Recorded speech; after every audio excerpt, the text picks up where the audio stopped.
In terms of overall collection, the one that I've seen in person is by this friend of mine that I know in Chicago.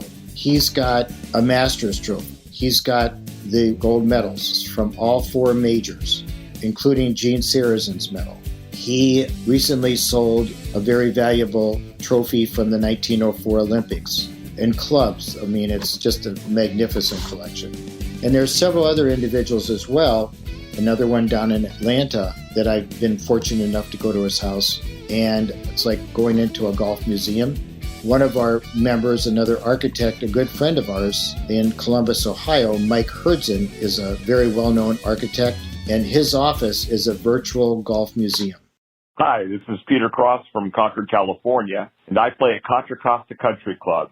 This is Golf Smarter number 857. Collecting historical golf artifacts, a different kind of golf obsession with Jim Jesselnick. This is Golf Smarter, sharing stories, tips, and insights from great golf minds to help you lower your score and raise your golf IQ. Here's your host, Fred Green. Welcome to the Golf Smarter Podcast, Jim. Thank you. Great to be here, Fred. Great to have you on the show. This is a fascinating topic, not one that we would discuss on a normal basis because, how's this going to make me a better golfer today?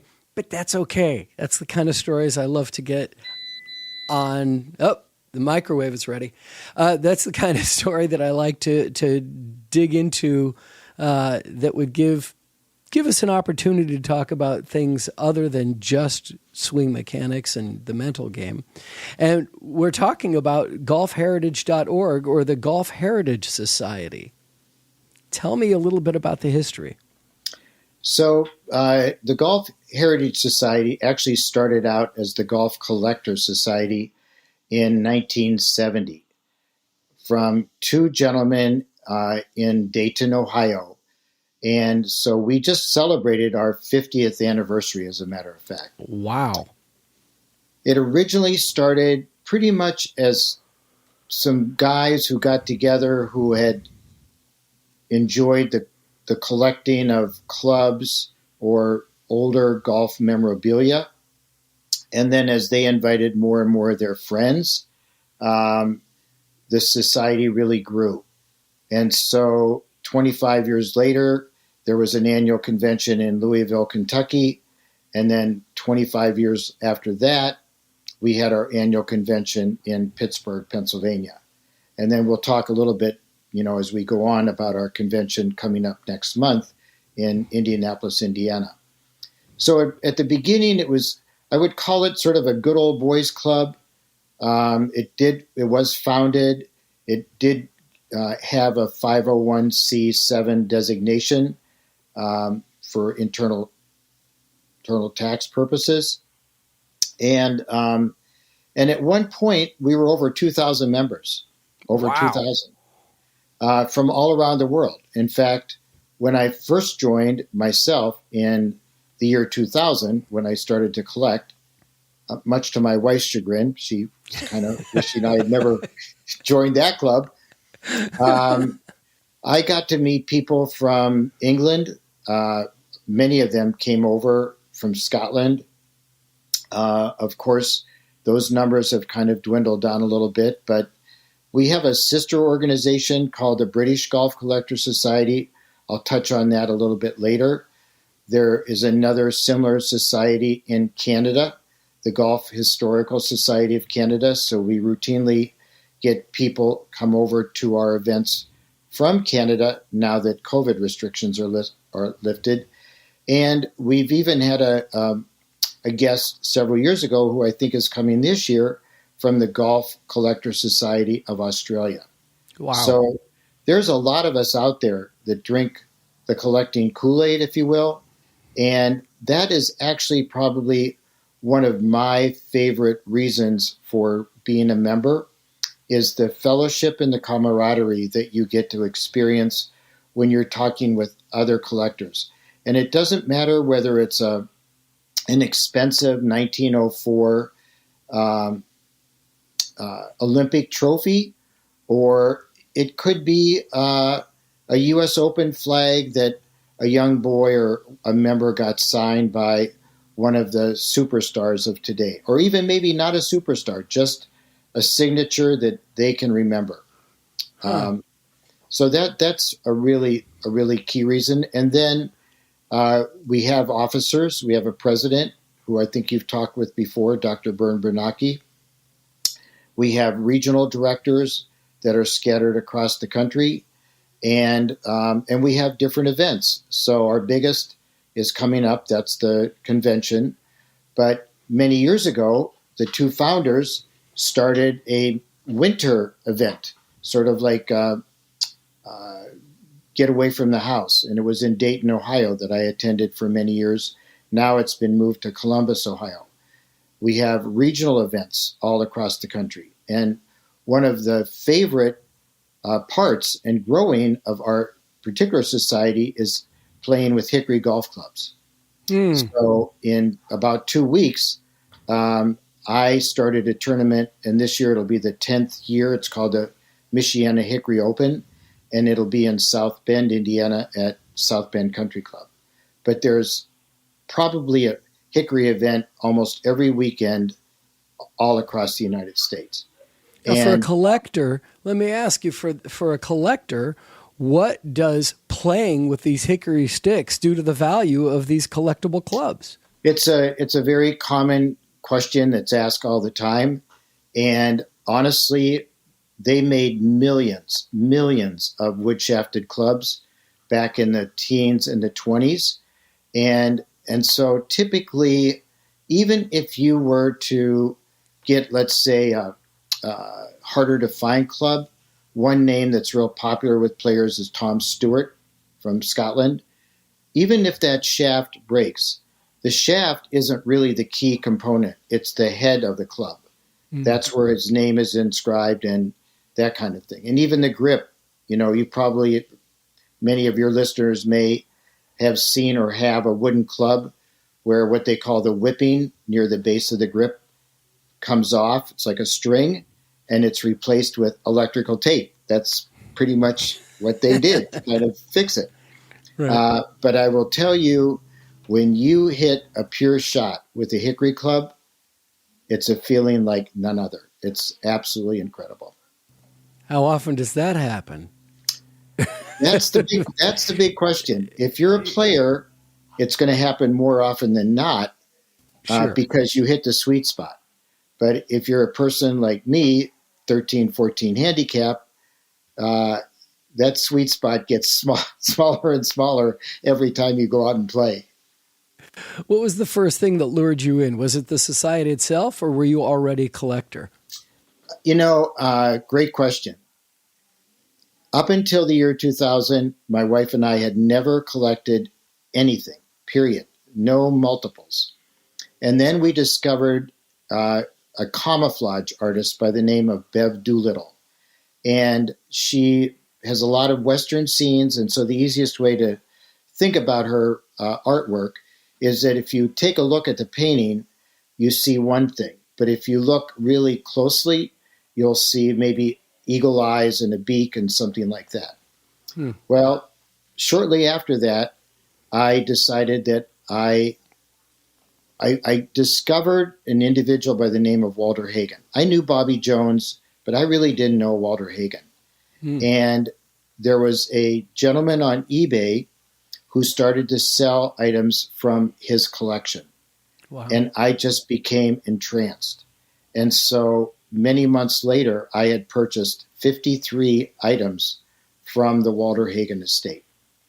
And what was very interesting, this is back before you had the automated bidding programs that are out right now, like eSnipe, for instance.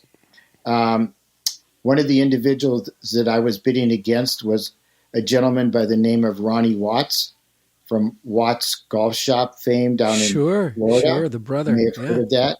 Oh, yeah. And if I managed to get the first item that I was bidding on that day, that was the last item that I got because obviously he had more resources than what I did.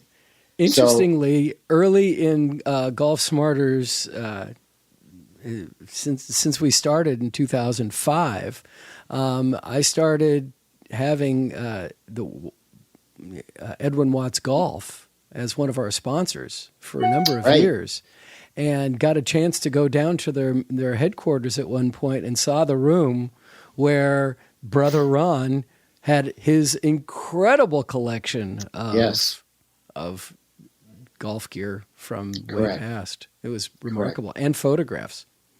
Oh, yeah. Yeah. There were a lot of photographs. I still have actually quite a few of the photographs. And, I'm starting now to sort of pass some of my treasures along because we are interested in maybe downsizing a little bit. But sure. Even with the Walter Hagen items, they became the property of a couple by the name of Shelby and Carlton Pyler. And they ran a dog kennel, and they used to watch Walter Hagen's dog whenever Hagen would go on a trip. Well, they inherited all of these items. And since then, I've really befriended them and plan to visit them here in the next month because they are moving out of their house and they have a few Hagen items left, and they want me to go ahead and take a look at them. Very cool. Very cool. Hey, listen, we're going to take a time out. We're going to be back right after this.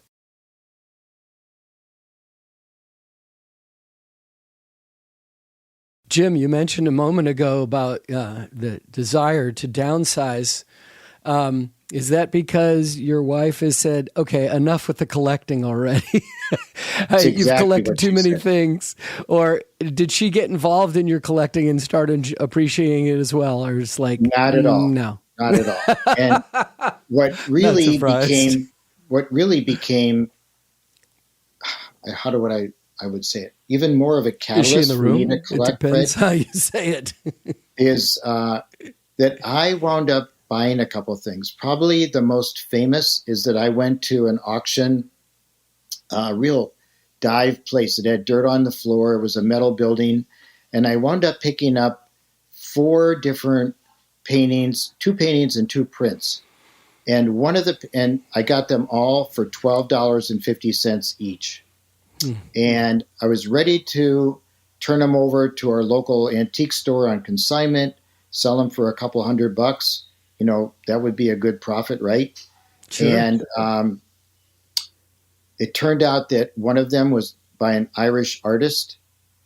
I sent it over to Ireland to put in their auction, and it went for over $14,000. That was a smart investment. And just recently, I had a medal. And when the U.S. Open happens, they have qualifying rounds. And usually there is a person there who won that qualifying round.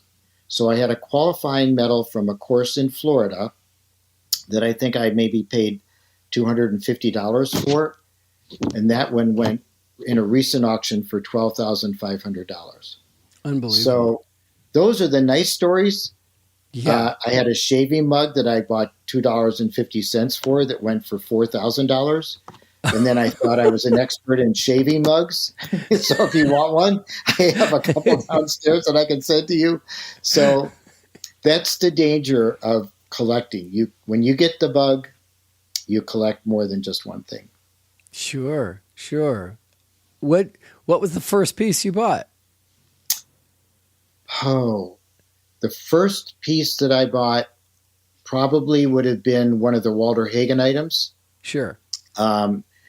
The other thing that I know I bought is an Arnold Palmer autograph, because I went to high school in Latrobe, and he was one of my heroes.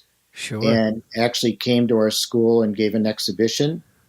And I got an autograph after that, put it on a piece of paper and put it in my wallet.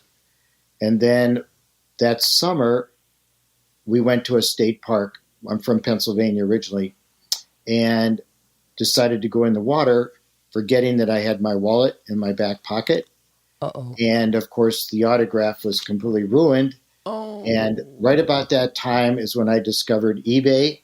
And I think I wound up picking up 5 Arnold Palmer autographs right after that. Golf has such a rich history for so long. We think about collectibles, baseball obviously comes to mind because of their rich history as well. And I think I read that the Honus Wagner card just went for, what was it, $7 million? Or was that the Correct. Mickey Mantle card that went for $7 million? It might have been the Mickey Mantle card, but Honus Right. Wagner is a very valuable one too. Right. So what are the things that, if somebody's interested in getting involved in collectibles from golf's rich history, where do you start looking? Does it start with golf clubs and golf balls, or do you look at flags, medals, I think scorecards? a lot of it comes down to what your personal preference is. I mean, there are some other collectors and people that I know that only like to collect golf pin flags. And Okay. we talked a little bit ago about people that collect golf clubs, of particularly the older hickory golf clubs. There's an individual that I know quite well who does a lot of work collecting old medals. So I think a lot of it is the personal preference. Nowadays, there are several online golf auctions. There's at least 4 that I know of right in the United States, not to mention a couple out of the UK. There's eBay, of course, where I both buy and sell. There are regular auctions, your local auctions, that occasionally will have a lot of golf items. And then just go to either estate sales or garage sales. You never know what you're going to find. And everybody, especially in a golf community, if you live in a golf community, right? Oh, for sure. An older golf community. Like if you lived in the Villages, you would probably find a lot of golf stuff down in Florida. But once you really get the bug, then Katie bar the door, because it's only limited by the amount of change in your pocket. Katie bar the door. That's a collectible saying. It is. It's been around for such a long time. You can collect that one. And I understand you have a very popular Facebook page as well. We do. That has been getting members more and more. In fact, we're going to be, if it's not already, we're going to be using Facebook to promote our annual convention coming up next month, because we're really excited about it. Last year, we had the theme of Welcome to Arnie's Neighborhood, because our golf event was at Latrobe Country Club, which was amazing. But because it's in Indiana, this year our theme is Welcome to Pete and Alice Dye territory, because they were both so active here in Indiana. And we have a number of really, really exciting things surrounding Pete and Alice Dye that I would love to share with you. Sure, like what? Well, one of them is our keynote speaker on Friday evening is a gentleman by the name of Chris Worthwine. Chris is a member at Crooked Stick, wound up meeting Pete Dye on the driving range, and then went on to write the seminal book on Crooked Stick involving Pete Dye. Wow. So fascinating. Not only will he be our keynote speaker, but we'll have a couple of those books autographed by Chris that we'll be auctioning off. Excellent. And then we always have education sessions. And one of the really interesting education session is going to be conducted by a gentleman by the name of Tim Liddy, who is an architect, and Jan Beljan, one of our members, who is also an architect, both of whom knew Pete Dye. Tim actually was a protege of Pete for 28 years. And in fact, he is now redoing the PGA West Stadium course. There was an article about him in a recent golf magazine not too long ago. Jan was elected the first female president of the American Society of Golf Course Architects. And that's one of the reasons why we changed our name. We wanted to be more inclusive and bring in all the different aspects of golf, the history of golf that we want to try to preserve. The USGA always comes along, and they will do an education session for us. And the last one we're very excited about is a lady by the name of Patty Morris, who is the president of eArchive Science, LLC, and she is going to give a talk on preserving and protecting your collections. And of course, I'm sure a lot of your members and yourself heard about the tragic fire up at Oakland Hills, which sent ripples throughout the collecting world, because people, whether they're an individual or another private club, maybe like Wingfoot or Augusta National, it doesn't really matter. All of a sudden, they're taking another look at, hey, what do we need to do to protect the items that we have? Fascinating. One more time out. We'll be right back. This week on Golf Smarter Mulligans, once again, we're treated to an episode that was originally only available to Golf Smarter members and is being released publicly for the very first time. Our guest is author and instructor Hawaii's Darrin G. on his book, The 7 Principles and 7 Personalities of Golf. The first principle is called getting grounded or balance. The second principle, developing feel. The third, visualizing the shot. The fourth, creating your own pre-shot ritual. The fifth, find your natural swing. Sixth, play one shot at a time. And the seventh principle, you take it to life off the golf course, is what I call transform your golf game, transform your life. That's Golf Smarter Mulligans, episode 173, featuring Darrin G. being released this Friday. Now, along with your subscription to Golf Smarter, get your weekend started with the best of the Golf Smarter archives that are no longer available on any podcast app. That's Golf Smarter Mulligans from wherever you're listening to this podcast.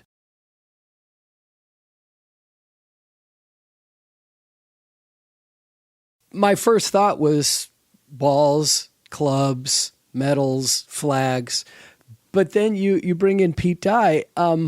What are the collectibles that people search out for as far as golf course architecture?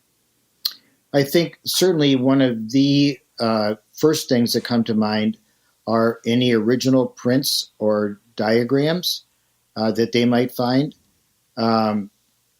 I recently played a local course here that was designed by Langford and Moreau, William Langford and Edward Moreau, and they have the original routing sheet up on the wall. And they added another 9 holes within the last 10 years. And I happened to go in there, and they had the routing sheet for the new 9 holes up on the wall. And I said, what are you going to do with it? Oh, we're going to throw it out. I said, well, can I have it? So, it's not, I wouldn't call it a valuable item, not like a Donald Ross diagram or, one of the old Golden Age of Architects diagrams. But it's something that I'll donate to the Historical Society over there, and then somebody in the future will be able to enjoy it.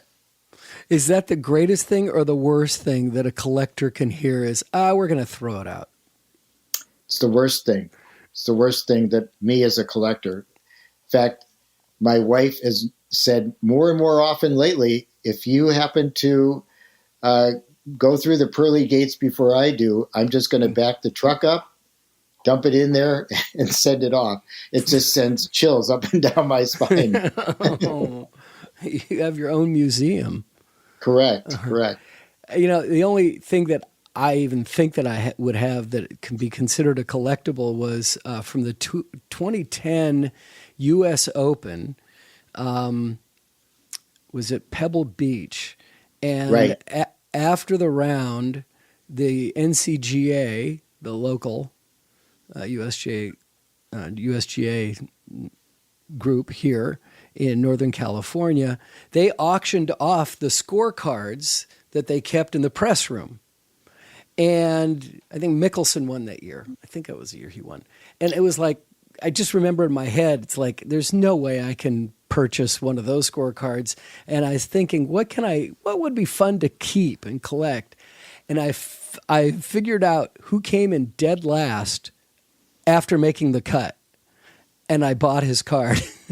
And it's somebody who made it from a local qualifier, made the cut, and then kind of fell apart. His name was Jason Prio. And a couple of years after I had this card, and I had him sign it and give it back to me, and I had it on my wall. My son comes in with a friend of his. He had been playing golf with him. He was in college at the time. He'd been playing golf with a friend of his who was a pretty good golfer. And my son's like, oh, you got to come and see my dad's collection of sports memorabilia. And he walks in, he sees the scorecard on the wall and goes, wow, Jason Prio. I said, you've heard of Jason Prio? He said, yeah, he was my high school coach. No kidding. Oh my gosh. That's great. So it's a great story that went with it. But it's like, is there any value in that? I doubt it. Maybe to that kid. I don't think it would have been Phil Mickelson who won. I think it might have been Graham McDowell who won that particular year. Thank you. And, it hasn't been that long that the USGA, after their events, they didn't know what to do with these scorecards. So they actually just put them in their shop in Far Hills, New Jersey. And if you wanted to go in and make a donation, you could pick up these scorecards. Well, needless to say, they don't do that anymore. Now they auction them off. Yeah. Well, Absolutely. I don't know. I don't really know what they do. I have to check with them. Actually, they're going to be, like I said, they're going to be a presenter at our convention next year. And they're moving, by the way.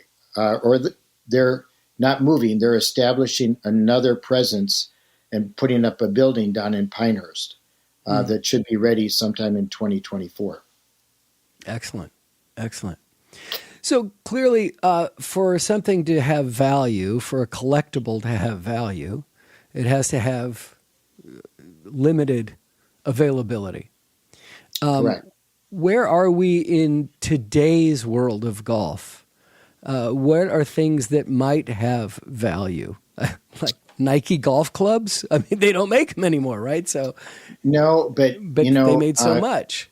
One of the really big collectibles, in fact, one of our the last education session, which I didn't mention earlier, is going to be conducted by two individuals. One of them, Bob Georgiade. Both of these individuals are members. And another one who some of your members may recognize, Jeff Ellis. And Jeff Ellis is clearly clearly one of the real experts on clubs, a lot of clubs. And the whole focus of that education session is going to be on early putters.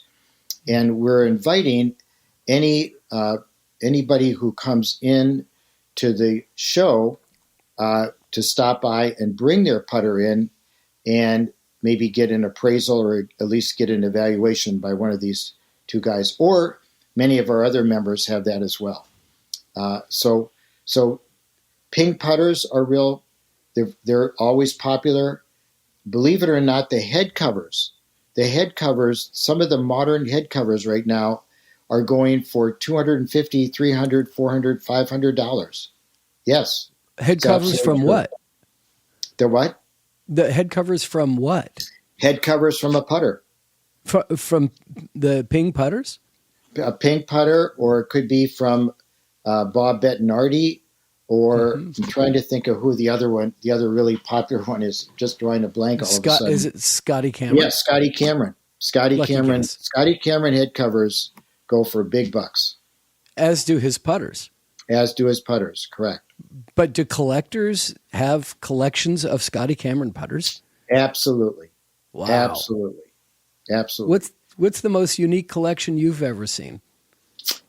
Well, in terms of overall collection, yeah, the one that I've seen in person is by this friend of mine that I know in Chicago, and he's got a Masters trophy. He's got the winners' medals from all four majors, gold medals, including Gene Sarazen's medal. He recently sold a very valuable trophy from the 1904 Olympics. And clubs. The list goes on and on and on. It's just a magnificent collection. And there's several other individuals as well. Another one down in Atlanta that I've been fortunate enough to go to his house. And it's the same thing. It's like going into a golf museum. One of our members, another architect, a good friend of ours in Columbus, Ohio, Mike Herdzin, is a very well-known architect. And his office is a virtual golf museum. And he's more than welcome he would welcome anyone to come in and view it and talk about it. Wow, that's fascinating. So why should people join the Golf Heritage Society? So I think I mentioned at one point earlier that we have a quarterly magazine that comes out that's really fantastic. It has a lot of great stories. It actually gives the auction summary of some of the auctions that have just taken place. We have these started up Grand Zoom series, which have become extremely popular, where we've had individuals on like Linda Hartaw, or we've had an architect on like Mike Herdson, or we've had any number of other individuals where you can actually interact with them and ask questions. We have the regional shows, like I had mentioned before, and even our website, golfheritage.org, is so rich in resources, and in fact has a complete archive of all 50 years of our quarterly magazine that people can take a look at the articles and really enjoy what's going on. And a big part of it is the camaraderie. I mentioned before that we get to see people that we would have never met before. And one of our past directors, Pete League out of Houston, Texas, has a tournament every year, and he has a keynote speaker. And the year that I attended, Kathy Whitworth, one of the greatest women golfers of all time, was there, and we got to talk and just chit-chat a little bit, and I'm, like my eyeballs are popping out, like I can't believe I'm talking to her. Places that I never would have been before. So several years ago, even though our son and I had played golf in Scotland at St. Andrews, we didn't get to go in the clubhouse. Well, I wanted to go back, and one of our members, David Kirkwood, is a member, so he took me inside the clubhouse. So I got to go in the RNA clubhouse and see their amazing collection. And then a year later, you get to experience all these things. And then I went over to our friends, the British Golf Collectors Society meeting, and it's always at Royal Liverpool, which is where the Open is going to be next year, and got to play Royal Liverpool Golf Course twice, go to this amazing dinner, meet friends from over there. It was just incredible.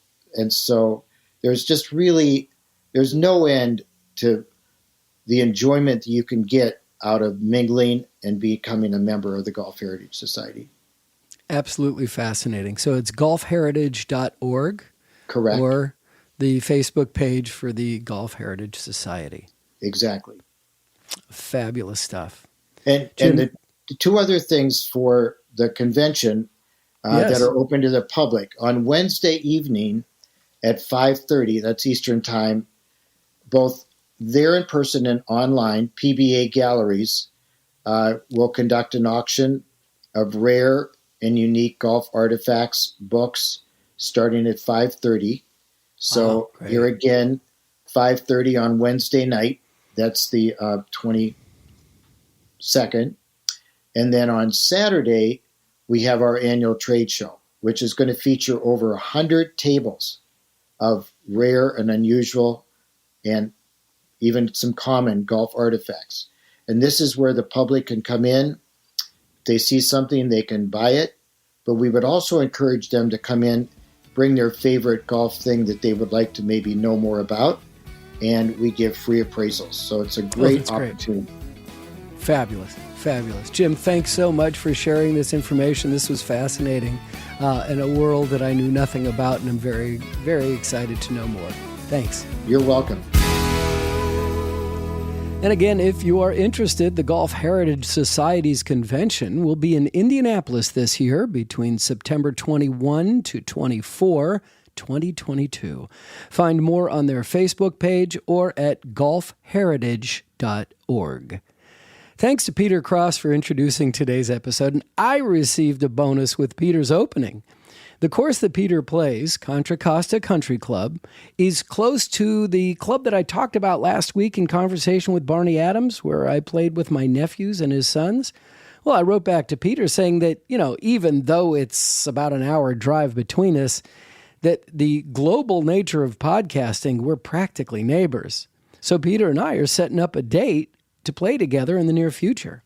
Now, you may not live here in Northern or even Southern California, but I'd still like to invite you to become a Golf Smarter ambassador and receive a free gift just for leaving a voicemail like Peter did.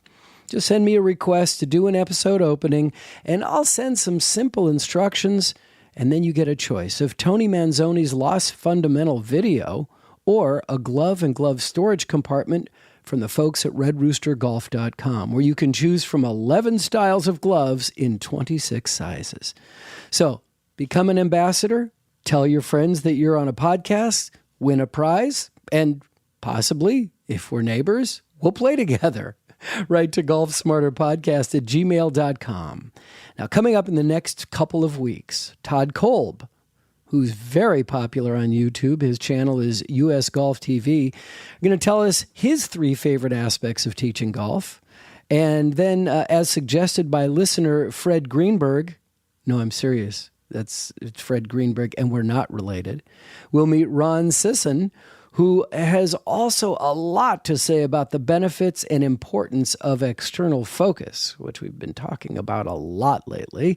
After that, we'll talk to Gary Nicole. Now, he co-authored The Lost Art of the Short Game and the other 2 Lost Art books with Carl Morris. Carl was on episode 855. Carl emphasizes and focuses on the mental part, and Gary is the mechanics coach. He actually is the coach for a lot of European tour players, but together they work in harmony to create these series of Lost Art of Golf books that are really phenomenal, and it's a great conversation with Gary, so stay tuned for that. If you have any questions, comments, suggestions for upcoming episodes, please click on the Hey Fred button at golfsmarter.com.